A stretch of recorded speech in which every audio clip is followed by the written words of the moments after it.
అప్పుడు దాకా మనం మాట్లాడుకుందాం, అందరూ కూర్చున్న అప్పుడు దాకా. ట్రైలర్ ఎలా ఉంది? మీ అందరికీ నచ్చింది? నేను ఇంకా చూడలేదు. అభిషేక్ గారు శివ గారు నిజంగా క్రిస్టఫర్ నోలన్ కనుక పూరినట్టుంది నాకైతే. ఒక 10 ఏళ్ళు వెనక్కి వెళ్ళిపోయి ఆ టైం మిషన్లో నుంచి వెళ్ళిపోతే ఎలా ఉంటుందంటే, ఒక చిన్న డిస్ట్రిబ్యూటరు ఎంత పెద్ద కలగన్నాడు, ఆ కళను నిజం చేసుకోవడానికి ఎంత పెద్ద సినిమా తీశాడు. నిజంగా hats off to you. Trailer చూసినాక అభిషేక్ నిజంగా కళ్ళమ్మ నీళ్ళు వచ్చినాయి నాకైతే. ఎందుకంటే ఐ నో యూ, నీ డ్రీమ్ ఎంత బాగుండేది, నువ్వు ఎంత ప్యాషనేట్గా ఉండేవాడు. Really appreciate you. Thank you so much. ఇప్పుడు ఫస్ట్ సినిమా హీరోగా ఫెయిల్ అయిన ఒక అబ్బాయిని రెండో సినిమాకి 100 కోట్లు పెట్టి చేయొచ్చు అనే ఒక దమ్ము ఎక్కడి నుంచి వచ్చింది? దమ్ము కిషోర్ గారు చెప్పాలి. కిషోర్ గారు. ఓకే, నా తర్వాత ఆయన కూడా చెప్తారండి. ఇప్పుడు మేము స్టార్ట్ చేసినప్పుడు ఇంత అనుకోలేదు, అంటే నేను ఆల్రెడీ ఇంటర్వ్యూస్లో చెప్పాను. బట్ చేస్తూ ఉండే కొద్దీ మనకి రష్ చూసిన సినిమా ఎలా షేపప్ అవుతుంది అనేది చూసేదాన్ని బట్టి మనకు ఒకలాంటి కాన్ఫిడెన్స్ వస్తుంది. పాయింట్ 1. పాయింట్ 2, ఉన్నోళ్ళందరూ సినిమా కోసమే బతుకుతున్నారు. ఇల్లు లేదు, ఫ్యామిలీ లేదు, అటు లేదు, ఇటు లేదు, పొద్దు నుంచి సాయంత్రం ఇది తప్పితే ఇంకేం లేదు. అలాంటి టీంని బ్యాక్ చేయకపోతే ఇంకేం చేస్తామండి జీవితంలో? అది సక్సెస్ఫుల్ అవుతుంది, ఇంకేది సక్సెస్ఫుల్ అవుతుంది లైఫ్లో. కానీ end of the day it's a business. ఫైనల్గా ఎవరికైనా సరే ₹1 పెట్టినప్పుడు ఆ రూపాయి మళ్ళీ ఎటు నుంచి రావాలనేది ఒక ఉంటుంది. మీరు ఇప్పుడు ప్రొడ్యూసర్ ప్లేస్లో కూర్చుని మాట్లాడుతున్నారు, కానీ ఆయన అసలు ప్రొడ్యూసర్గా ఏ హీరోకి డబ్బులు ఇచ్చేవాడు కాదు. చాలా ఇబ్బంది పెట్టేవాడు. అంటే అంటే బాగా ప్యాషనేట్గా నేను చెప్పేది, వేరే ఉద్దేశం కాదు. సో నేను దీనికి కొంచెం డిఫరెంట్గా ఆన్సర్ చెప్తానండి. Steve Jobs said, if I knew how hard business would be, I would not have started this business. నాకు ఇది ఇంత కష్టంగా ఉంటుందని తెలిస్తే నేను చేసేటోని కాదేమో. కానీ you have to always go by your gut. అంటే మనం చూస్తున్నది మనకి నచ్చుతుంది, మనకు ఒక జడ్జిమెంట్ కరెక్ట్ అని మనకు నమ్మకం ఉంటే దాన్ని ముందుకు తీసుకుపోతూ ఉండండి. God is there to help, that's all. Abhishek garu, ఇక్కడ జనరల్గా కొత్త డైరెక్టర్ అన్నప్పుడు ఏంటంటే టెక్నీషియన్స్ అందరూ కూడా పెద్ద పెద్ద వాళ్ళు ఉంటే వర్క్ ఈజీ అవుద్ది అనుకుని చెప్పి అలా వెళ్తారు. బట్ మీరందరూ కూడా, అంటే మీరు చేస్తున్న సెకండ్ ప్రాజెక్ట్ అయినా కూడా ఇంతమంది కొత్త వాళ్ళతోటి ఇంత పెద్ద ప్రాజెక్ట్ని, ఇంత పెద్ద డ్రీమ్ని ఇంత త్వరగా అచీవ్ చేయగలిగారు. ఏంటి, what is the reason behind it? So main reason ఏంటంటే, నేను ఎవరైతే టెక్నీషియన్స్ని నేను చూస్ చేసుకున్నా, I want them to travel with me. నా ఎంబడి ఉండేటట్టు ఒక 1.5. ఇప్పుడు మ్యూజిక్ డైరెక్టర్ ఉన్నాడు, మా ఆఫీస్లోనే ఉంటాడు. ఎడిటర్ మా ఆఫీస్లోనే ఉంటాడు. సో మ్యూజిక్ డైరెక్టర్ మ్యూజిక్ ఇవ్వాలని నేను వెయిట్ చేయ అవసరం లేదు. So I want people who can ఈ ప్రాజెక్ట్లో నాతో ట్రావెల్ అవుతాం, అందుకే అలా నేను సెలెక్ట్ చేసుకున్నాను. విరాట్ గారు సార్, అంటే ఇప్పుడు ఇందాక శివగారు అడిగారు, అంటే ఫస్ట్ సినిమా ఇదైన తర్వాత ఎలా తీసుకున్నారని. బట్ మీరు ఫస్ట్ సినిమా ఇదైన తర్వాత సెకండ్ సినిమాకి వెళ్ళేసరికి ఏంటంటే కొంచెం ఎక్స్పీరియన్స్ ఉన్న వాళ్ళు, ఎందుకంటే మీకు ఆ చాయిస్ ఉంటుంది కాబట్టి అలా చూస్ చేసుకుని వెళ్ళచ్చు కదా. మీరు అభిషేక్ నామా గారిని నమ్మడానికి, నాగబంధంలో పాట అవడానికి మీకు అనిపించిన బెస్ట్ రీజన్ ఏంటి? అదే సార్, చాలా స్టోరీస్ వింటుండే, కానీ అన్న ఒకసారి ఆఫీస్ పిలిచినప్పుడు చూసాను అనమాట. కంటెంట్ కానీ, ఆ విజన్ కానీ, విఎఫ్ఎక్స్ కానీ అవి చూసినప్పుడు ఒక గూస్ బంప్స్ మూమెంట్ అనమాట.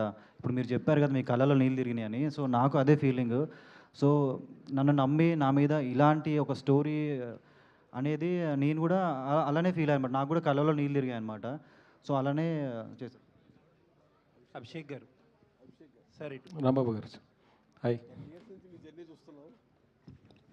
10 years నుంచి మీ జర్నీ చూస్తున్నా దగ్గరగా. సార్ 19 yearsకి వచ్చినా సార్. 19 వచ్చింది, నేను దగ్గరగా చూస్తున్నా 10 years నుంచి. ఒక డిస్ట్రిబ్యూటర్గా, ప్రొడ్యూసర్గా, డైరెక్టర్గా మారారు తర్వాత. ఈ మూడోట్లు ఏది మీకు టఫ్గా అనిపించింది? 3 టఫ్ జాబే సార్. డిస్ట్రిబ్యూటర్లో కూర్చున్నప్పుడు ఏందిలే అనుకుంటాము, ప్రొడ్యూసర్లో కూర్చుంటే వీళ్ళు ఏందిలే అనుకుంటాము. ఇప్పుడు డైరెక్టర్లో కూర్చున్నప్పుడు అర్థమైంది అన్నీ టఫ్ జాబే. ట్రైలర్ అయితే ఎక్స్ట్రాడినరీ ఉంది. Thank you. అంటే ఒక సినిమా తీసిన అందరూ పాన్ ఇండియా అంటున్నారు, కానీ ఈ సినిమాని పాన్ ఇండియా లెవెల్లో ఉంది. ట్రైలర్ అనేది చూస్తే థ్యాంక్ యూ. ఒక సినిమా హిట్ అయిన తెలుగు డైరెక్టర్లు చూస్తున్నాం, వెంటనే హిందీకి వెళ్ళిపోతున్నారు, ముంబైలో ఉంటున్నారు. ఇక తెలుగు హీరో ఇంకా చూడలేదు, ఎవరు తెలుగు ఇండస్ట్రీ వెంకే చూడలే. మీరన్నా మాకు ఉంటారు అందుబాటులో, మీరు కూడా అట్టే పరిగెడతారని. సరే ఒకటి చెప్పానంటే, నేను ఈ సినిమాని అందరు తెలుగులోనే పెట్టుకున్నా, చూసాం. ఇంక్లూడింగ్ విఎఫ్ఎక్స్ కూడా హైదరాబాద్లోనే పెట్టుకున్నా. ఎక్స్ట్రాడినరీ. 2 states నుంచే వర్క్ చేశారు. నేను అవుట్ ఆఫ్ స్టేట్ అసలు వర్క్ చేయలేదు. ఇప్పుడు మీరు అంతా విఎఫ్ఎక్స్ చూస్తున్నారు కదా, అంతా తెలుగు వాళ్ళు చేసిన విఎఫ్ఎక్స్. మీరు కమింగ్ నెక్స్ట్ ప్రాజెక్ట్ కూడా తెలుగు వాళ్ళతో ఉండాలని కోరుకుంటాం మేము మనస్ఫూర్తిగా. సో నేను తెలుగులో ఎంబడే ఉంటాను. అదే, all the best. Right, thank you. Producer గారు, నభా గారు హాయ్ అండి. హాయ్ అండి. ఈ ప్రాజెక్ట్లో మీకు ఛాలెంజ్ అనిపించిన విషయాలు ఏంటి? మీరు నేర్చుకుంది ఏంటి ఈ ప్రాజెక్ట్ నుంచి? చాలా టఫ్ క్వశ్చన్ అండి. ఇట్లాంటి ఒక లార్జ్ స్కేల్ ఎపిక్ తీస్తున్నప్పుడు an actor needs to be very prepared to give what the director wants at that minute, because there is huge set. There are a lot of people always being present for every scene anamata, and especially my character has different emotional transition, so to remember everything throughout, and at any moment whatever the director needs and whatever the scene demands, you should be able to deliver it at that instant. So I think that was something very challenging, and that also something I learned. Endukante every movie is different, and especially when you're shooting something of this scale, you have to be on your toes, you have to be present, you have to be aware, and you should be the best in every shot. That's something I learned. Yeah. ఈ సినిమాకి మిమ్మల్ని హీరోయిన్గా అనుకున్నప్పుడు అభిషేక్ నామని అడిగారు కానీ నేనే ఎందుకు అనే క్వశ్చన్ ఏమైనా వేసారా? అడగట్లేదు, ఇప్పుడు అడగాలి. సో సినిమా అయిపోయింది, కానీ నన్ను అనుకోవడం I feel very grateful, because to work with this team was wonderful. 1.5 years journey చేస్తున్నాము, ఒక బ్యూటిఫుల్ రిలేషన్షిప్ పెరిగింది మన మధ్యన. To just meet everybody is very joyful అన్నమాట, and to have created something beautiful like this with these beautiful set of creative people was very joyful. So నన్ను అనుకోవడం నాకు చాలా హ్యాపీగా ఉంది. ఎందుకు అని ఎప్పుడు అడగట్లేదు. యాక్చువల్లీ యూ షుడ్ థ్యాంక్ మీ, ఎందుకంటే డైరెక్టర్ గారు కొంచెం క్రెడిట్ తీసుకొచ్చా. మొత్తం తీసుకొచ్చండి, మీదే సినిమా. మొత్తం అవసరం లేదులేండి, ఏదో కొంచెం. Thank you Nishita, thank you so much. Abhishek గారు, నిషిత గారు, అభిషేక్ గారు, అభిషేక్ గారు, నిశాంత్ గారు, హాయ్. హాయ్ అండి. సార్ ఫెంటాస్టిక్గా ఉంది, larger than life every frame కనిపిస్తుంది సినిమా. సార్ ఒక డిస్ట్రిబ్యూటర్గా చెప్పండి క్వశ్చన్, ఒక డైరెక్టర్గా ప్రొడ్యూసర్గా అన్నీ పక్కన పెట్టండి. ఈ సినిమాకి మీరు ఏదైతే చెప్తున్న బడ్జెట్ ఉందో, లేకపోతే బిజినెస్ కోసం మీరు కోట్ చేస్తున్న నెంబర్స్ ఏవైతే ఉన్నాయో అన్నీ కూడా ఒక డిస్ట్రిబ్యూటర్గా ఆ ప్రపంచంలో ఉన్న ఏ డిస్ట్రిబ్యూటర్ కన్నా చాలా అన్రియల్గా ఉన్నాయి. అసలు యాక్చువల్ నెంబర్స్ ఏంటి చెప్పండి. డిస్ట్రిబ్యూటర్లా చెప్పనా? డిస్ట్రిబ్యూటర్గానే చెప్పండి. సార్ ఇప్పుడు ఏ సినిమా గ్యారంటీ ఉంది సార్? ఏ సినిమా గ్యారంటీ ఉంది అంటే ఏ సినిమాకి గ్యారంటీ లేదు, బట్ ఒక డిస్ట్రిబ్యూటర్గా అంటే మీ ఫండమెంటల్స్ మీకు తెలుసు. నేనే శ్రీమంతుడు చేసినాను, నేనే బ్రహ్మోత్సవం చేసినాను. ఏది గ్యారంటీ ఉంది? ఆ రెండు ఎందుకు చేశారంటే దాని వెనకాల ఒక లాజిక్ ఉందిగా. లాజిక్ ఏ ఉండదు సార్ సినిమా, దానిలో లాజిక్ అసలు అంటే నేను అనే పాయింట్ అదే, ఈ సినిమాకి అసలు అటువంటి లాజిక్స్ అన్నీ కూడా సార్ ముందు ఒక మినిమం గ్యారంటీ అనే ఉంటుండే. ఇప్పుడు మనం ఏం చేస్తున్నామో దేనికి గ్యారంటీ లేదు. సరే దీని మీద బెట్టు పెడితే 100% వస్తుందా అంటే అది కూడా లేదు. ఇప్పుడు నాకు ఒక్క పెద్ద సినిమా చెప్పండి, ఇంతకుముందు అన్నారు కదా బడ్జెట్లు అది ఇది, ఒక పెద్ద సినిమా చెప్పండి రికవరీ అయిందని. ఏది అవ్వలేదా? అంటే మీరు సార్ మీకు ఇంకా మా నంబర్స్ బాగా తెలుస్తుంది కదా, మీరు డిస్ట్రిబ్యూటర్ కాబట్టి మీరు బాగా చెప్తారు కదా sir.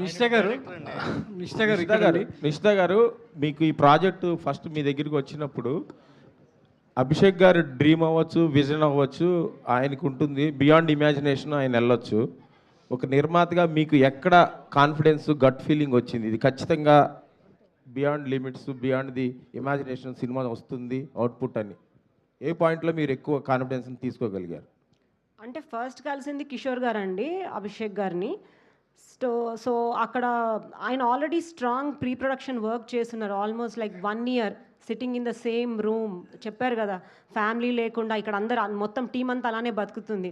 So we could see that passion and ఖచ్చితంగా ఆ మనిషి డెలివర్ చేయగలడు అనే కాన్ఫిడెన్స్ కిషోర్కి వచ్చింది. అంటే నేను 10 years బ్యాక్ సాఫ్ట్వేర్ కంపెనీ పెట్టినప్పుడు right out of college I had 0 credentials. అప్పుడు మాలో ఏదో ఫైర్, మాలో ఏదో కసి చూసి మా investors came forward, invested in us. అదే ఫైర్, అదే కసి నేను ఈ టీంలో చూసా, కిషోర్ గారు చూశారు. So that gave us lot of confidence. And first schedule చేయంగానే ఆయన చెప్పిందెంత తీస్తుందెంత మొత్తం ఆ కాన్ఫిడెన్స్ లెవెల్ పెరిగిపోయింది. అట్లానే స్టోరీకి సపోర్ట్ చేస్తా అట్లా బడ్జెట్ పెరిగిపోయింది. అభిషేక్ గారు ఇలాంటి ఒక ప్రాజెక్ట్ రావాలంటే విజువల్ గాను ప్లస్ ముఖ్యంగా కెమెరామెన్ గ్రాఫిక్స్ ఈ 2 పాత్ర చాలా ఇంపార్టెంట్. ఈ సినిమాకి వాళ్ళ కాంట్రిబ్యూషన్ గురించి ఒక డైరెక్టర్గా మీకు వాళ్ళ సపోర్ట్ గురించి. 100% డిఓపి గారిది సపోర్ట్ ఆల్వేస్.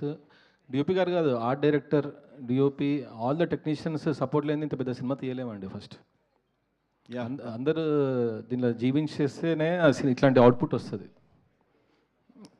అభిషేక్ గారు సార్ ట్రైలర్ విజువల్ ఫీస్ట్ అద్భుతంగా ఉంది. Thank you. ఇప్పుడు మేము చూసిన ఈ విజువల్స్ అన్నీ ఫస్ట్ పార్ట్లో ఉంటాయా లేదంటే సెకండ్ పార్ట్లోకి ఏమన్నా ట్రాన్స్ఫర్ అవుతాయా? ఫస్ట్ పార్ట్లో సార్ ఇది. ఇంకా మీరు చూసింది ఖాళీ 50%.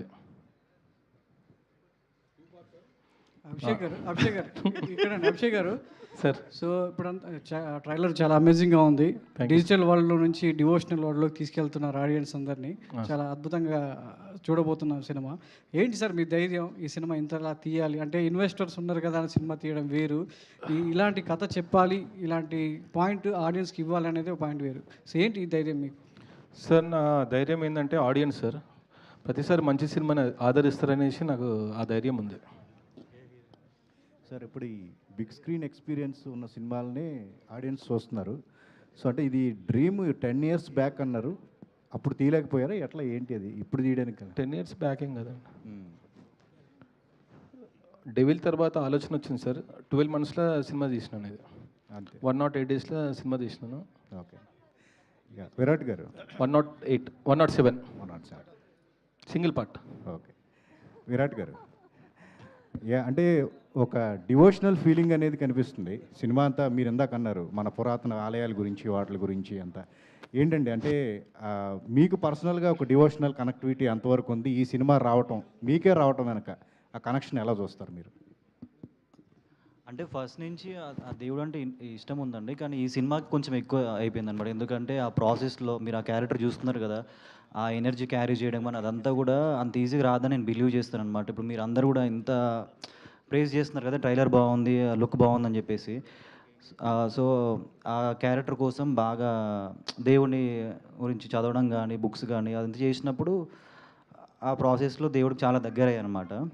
సో నేను అదే బిలీవ్ చేస్తాను, మా సినిమాకు కూడా ఆయన తెలియని ఒక ఎనర్జీ మమ్మల్ని సపోర్ట్ చేస్తుందని. వచ్చిన ప్రతి కంటెంట్ కూడా అలానే ఉంది, బ్రహ్మాండమైన విజయం సాధిస్తుంది. సో రేపు సినిమా కూడా ఒక హిస్టారికల్ విక్టరీ చేయాలని చెప్పి కోరుకుంటున్నాను sir. Thank you sir. Abhishek గారు లాస్ట్ క్వశ్చన్ డివోషనల్ ఇది తీసుకున్నారు కదా మొత్తం. అంటే బేసిక్ ఏంటంటే ఇలాంటి సినిమాలు చేసినప్పుడు ఏంటంటే చాలా జాగ్రత్త చేయాలి. అంటే ఎక్కడ ఎవరు మనోభావాలు దెబ్బతింటాయో తెలియదు, ఎవరు ఎలా తీసుకుంటారో తెలియదు. సో పిన్ టు పిన్ నుంచి చేసుకోవాలి కదా. సో దానికోసం ఎవరి సలహాలను తీసుకున్నారా? సో మొత్తం చూసుకున్న తర్వాత అలాంటి సీన్స్ ఏమన్నా ఉంటే దాన్ని ఏమైనా రెక్టిఫై చేసుకునే కానీ లేకపోతే ఏమన్నా స్క్రిప్ట్ లెవెల్నే కొంచెం అన్ని రెక్టిఫై చేసుకొని మిస్టేక్స్ కాకుండా చూసుకున్నాను. విరాట్ గారు మీ ఫస్ట్ సినిమా ఎక్స్పీరియన్స్కి ఈ ఎక్స్పీరియన్స్కి అంటే టోటల్ డిఫరెంట్ ఉంటుంది కదా. ఇప్పుడు దీనిలో మీకు బాగా నచ్చిన అంశం ఏంటి? అసలు అభిషేక్ గారితో చేసినందుకు ఎంత హ్యాపీ ఫీల్ అవుతున్నారు? ఫస్ట్ సినిమాకి ఇప్పటికీ నా పర్ఫార్మెన్స్ కానీ నా స్క్రీన్ ప్రెజెన్స్ కానీ అంటే 100% ట్రాన్స్ఫర్మేషన్ కనిపిస్తుంది మీకు ఈ ప్రాసెస్లో. అభిషేక్ అని ఏంటంటే క్యారెక్టర్కి కావాల్సిన వర్క్షాప్స్ కానీ అవన్నీ చేసినప్పుడు నాలో నాకే తెలియని కాన్ఫిడెన్స్ పెరిగిపోయింది. షూట్కి వెళ్ళినప్పుడు ఇంకా షార్ట్ అన్నప్పుడు వెళ్ళి చేస్తుండే ఆ కాన్ఫిడెన్స్ అదంతా చాలా బాగా యూజ్ అయింది సార్. సో ఒక యాక్టర్గా నన్ను నేను చాలా చాలా ఇంప్రూవ్ చేసుకున్నాను ఈ సినిమాతోటి. అంటే అప్పుడు కూడా ఆ సినిమాకి కూడా చాలా హైప్ వచ్చింది. ఫస్ట్ టైము ఒక కొత్త హీరోకి అంత హైప్ వచ్చిన హీరోలు చాలా తక్కువ మంది. నాకు తెలిసి బెల్లంకొండ సాయి శ్రీనివాస్ గారికి మీకు ఇద్దరికి మాత్రమే అంత హైప్ వచ్చింది. ఎందుకంటే అంత కొత్త హీరోలకి అంత హైప్ వచ్చింది. దాన్ని అనుకోకుండా బై మిస్టేక్ మిస్ఫైర్ అయి ఉండింది. ఇప్పుడు దీనికి సంబంధించి మీరు అందరూ కూడా అప్రిషియేట్గా పర్ఫెక్ట్గా ఉన్నారు మీ విషయంలో.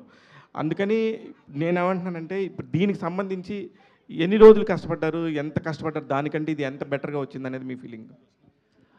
ఆ సినిమా ఫస్ట్ సినిమా ఎక్స్పీరియన్స్ అంతా వేరు సార్. కానీ లైఫ్లో మనం ముందుకెళ్తున్నప్పుడు ఒక మన గోల్ని మనం పెట్టుకున్నప్పుడు టార్గెట్ పెట్టుకున్నప్పుడు మనం దానికి ఎంత హార్డ్ వర్క్ చేస్తామనేది ఈ సినిమాలో మీకు అనిపిస్తుంది. ఫిజికల్ ట్రాన్స్ఫర్మేషన్ ఎంత ఇంపార్టెంటో మెంటల్ ట్రాన్స్ఫర్మేషన్ కూడా అంత ఇంపార్టెంట్ అనమాట. ఎందుకంటే సెట్స్ పైన డే నైట్ షూట్ జరుగుతున్నప్పుడు పేషెన్స్ ఉండడం కానీ డైరెక్టర్ చెప్పి తీసుకోవడం కానీ, పర్ఫార్మెన్స్ ఎలా ఇవ్వాలి ఏంటి, డైరెక్టర్కి ఏం కావాలి ఏంటి అని అన్ని విధాలుగా చాలా హెల్ప్ఫుల్ అయింది సార్.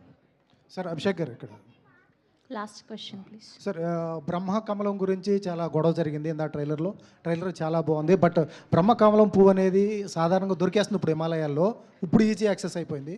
దాని గురించి బ్రహ్మకమలం అనేది మన దగ్గర ఉంటే నిజంగా ప్రపంచాన్ని జయించవచ్చా? అత్యంత శక్తులు ఉంటాయా నిజంగా ఉంటాయి? సార్ అది జూలై 3కి చెప్తా. ఎందుకంటే మాకు తెలిసిన రాంబాబు గారు ఇంట్లోనే ఉంది బ్రహ్మకమలం పువ్వు. సార్ ఇది మలయాళంలో పద్మనాభ స్వామి గురించి 3 సినిమాలు వచ్చినాయి ఇప్పటికి, ఆల్రెడీ నెట్ఫ్లిక్స్లో ఉన్నాయి. వాటికి అతీతంగా ఏం ఉండబోతుంది అంటే ఏం చెప్తారు? సార్ ఇది టోటల్ డిఫరెంట్ సబ్జెక్ట్. ఇది ఒక commercial cinema, action, commercial, mythology, ఒక ఆడియన్స్కి ఏం కావాలనో అన్నీ ఉంటాయి ఈ సినిమాలో. ఆ సినిమాకి ఈ సినిమాకి అసలు పొంతన లేదు. సార్ బ్రహ్మదేవుని చూపించారు, శైవులను చూపించారు, ఏంటి సార్ ఎంత వైష్ణవులు చూపించారు, ఎట్లా వెళ్ళిపోతుంది కదా, ఏ టర్న్ తీసుకుంటుంది? అంటే సృష్టిని నడిపించేది ముగ్గురే కదా, బ్రహ్మ, విష్ణు, మహేశ్వరు. ఈ ముగ్గురు ఉండాలని ముగ్గురిని పెట్టినాను. Super sir. Daksha hello sir, ఎలా ఉన్నారు? ఫైన్ అండి. అభిషేక్ పిక్చర్స్కి మీరు లక్కీ చార్మ్గా ఉన్నట్టున్నారు. సో ఈ సినిమాలో మీ క్యారెక్టర్ ఎలా ఉండబోతుంది? సో నేను ఇక్కడ ఫస్ట్లీ ఉండడానికి కారణం is Abhishek Nama sir. He's like a brother to me, he is a brother to me. And honestly మీరు నా క్యారెక్టర్ 3rd of July చూస్తారు, నేను కూడా నా క్యారెక్టర్ 3rd of July చూస్తాను ఫస్ట్ టైం. బికాజ్ ఆనెస్ట్లీ నేను ఆయనని బ్లైండ్గా ట్రస్ట్ చేసి everyday I would go to the set. ఆయన ఏం చెప్తున్నారు, అది ఎన్ని డేస్ చేసాము, ఏమైనా సాంగ్ చేసామో ఏం క్యాల్కులేట్ చేయలేదు. ఆయన చెప్పారు దక్ష ఇది చేయాలి, నా బెస్ట్ నేను ఎలా చేయగలుగుతానో అలా చేశారు, అంతే. సో ఏం మీరు చూస్తారు, it's all him. Good luck. Thank you so much. And మీరు లక్కీ చామ్ అని చెప్పారు కదా, I hope that works out. Movie చాలా చాలా పెద్ద హిట్ అవ్వాలి అని నేను కోరుతున్నాను. ఆయనకి, మా ప్రొడ్యూసర్స్ గారికి, అందరికీ చాలా పెద్ద బ్లాక్ బస్టర్ రావాలి ఆన్ పాన్ ఇండియా లెవెల్, అదే కోరుతున్నాను నేను. Thank you. Thank you so much to all the media, thank you to all the audience. So July 3rd థియేటర్స్లో కలుసుకుందాం. Today our PROs are Vamsishekar, event by Shreyas media, Bharat's #1 movie events and promotional company, Shravanti Chokkarapu signing off for today. Thank you so much.